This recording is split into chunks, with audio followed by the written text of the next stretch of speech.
I love this theme of birthdays. It relates to age. Age has such an interesting perspective. It was about 5 years ago.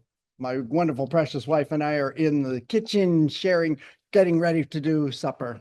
And she says, "Hey, did you know we can now get a senior citizen discount for movie tickets?"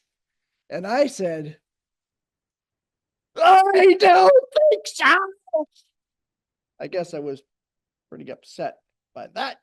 The idea of I'm only 60 years old. How dare you say I'm a senior citizen? Of course, all of you know that that was pure, simple arrogance. It was just too arrogant. I didn't want to admit that I was aging. I have since repented of that. So when I go someplace with the grandchildren, it is great fun to say 2 seniors and 2 kids. This is so awesome. And we're not going to pay full price. I love that part. I remember my dad's dad, Grandpa Joe, lived to be 101 years old. I was sitting with him when he was 98 years old. I've now got 2 or 3 kids. And he was telling me about how he'd go downtown Leroy and play cards. And there's these 2 brothers, 2 cousins, Jack Schmo and John Schmo. Not their real names, but Jack Schmo, he's a young fella. He's 75 years old. And his cousin, Joe Schmo, he's just a kid. He's 65. But boy, can they play cards. I'm also reminded of a little story about George and Mildred. They noticed that they were starting to forget things. And they went to their medical doctor about it, and he said, that's a normal part of aging.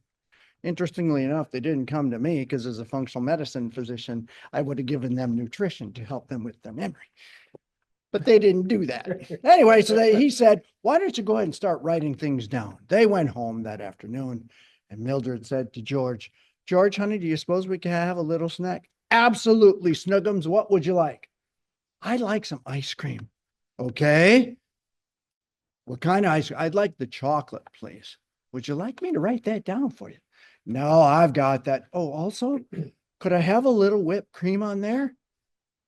"Chocolate ice cream and whipped cream." "Got it." "Do you want me to write that down?" "No, I've got, could you put a cherry on top?" "Okay, chocolate ice cream, whipped cream, and a cherry." He went into the kitchen to prepare this, and it took him about 40 minutes. He comes out with eggs and bacon on the plate. And Mildred looks at him with wonderful compassion and a little bit questioning said, "Where's the toast?"